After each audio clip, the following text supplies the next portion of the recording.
Alors par rapport aux banques, moi ce que j'en pense, enfin par rapport à l'expérience surtout que j'ai des gens qui viennent à l'atelier du web, on a énormément de gens qui ont des difficultés effectivement à utiliser ce qu'on appelle le PC banking. Et en fait, ce qui se passe souvent, c'est que les gens ne l'utilisent pas, tout simplement. Donc on donne des coups de main pour se lancer, donc pour démarrer sur ouvrir leur compte, etc. Mais par après, quand ils sont seuls face à l'ordinateur et face à l'outil, ils arrêtent souvent de l'utiliser. Donc ils retournent au guichet des banques et donc là ils sont beaucoup plus... voilà, on revient un peu à la méthode ancienne. Donc souvent, et étonnamment, ce ne sont pas toujours les personnes âgées qui sont réticents par rapport à l'utilisation du PC banking, mais souvent aussi ce sont des gens d'une trentaine d'années, quarantaine d'années aussi. Donc les gens ont souvent peur que leur numéro de compte ou leur compte soit piraté. Je crois qu'il y a mais ça aussi, c'est par rapport à... C'est le problème je dirais, de la fracture numérique en général. C'est que les gens ont peur d'utiliser un outil qu'ils ne connaissent pas. Donc nous, notre travail souvent est de rassurer les gens par rapport à cet outil, de leur dire qu'il n'y a aucun danger. Il y en a toujours un, mais il y en a toujours un au quotidien aussi, en traversant la rue. Donc par rapport à l'outil, nous on rassure les gens. C'est aussi ça fait partie aussi de notre job. Donc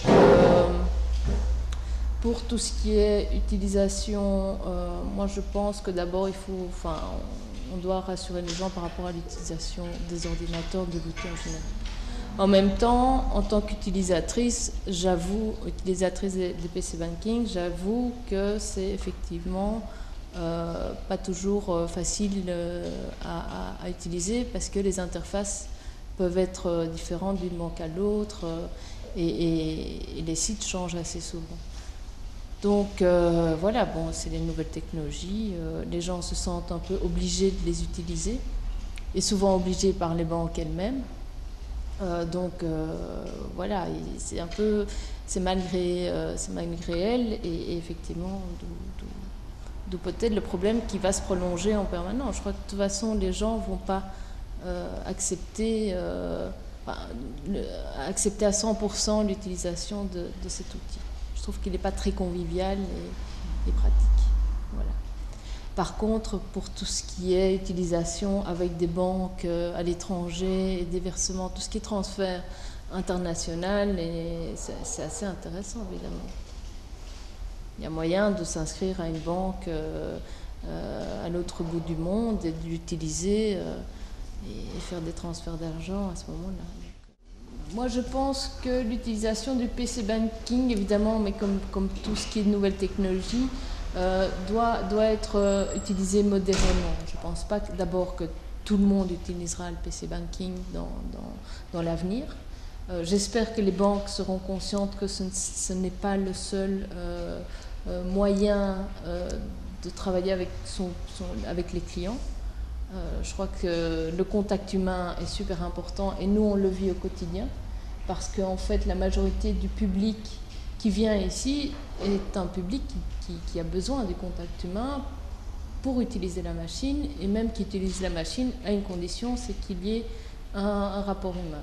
Donc nous on sert un peu d'intermédiaire entre la machine et l'ordinateur, et le public.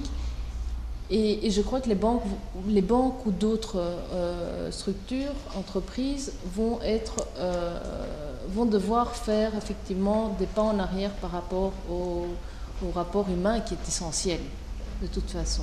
Donc je ne pense pas que ce sera la mort des personnes derrière leur guichet. Je crois qu'effectivement, comme on le voit maintenant, il y a une grosse réduction du personnel dans les banques.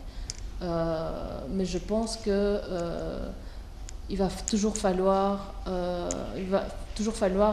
au moins une personne à côté d'un ordinateur ou de 10 ordinateurs, mais que c'est essentiel. Je crois que les gens boycottent aussi parfois l'outil, l'ordinateur, et qu'effectivement, ce ne sera pas du 100% informatisé. Donc le 12 mars, nous organisons une activité autour du PC Banking. Donc nous allons inviter un représentant d'une banque pour présenter l'outil PC Banking dans le cadre de la fête de l'Internet.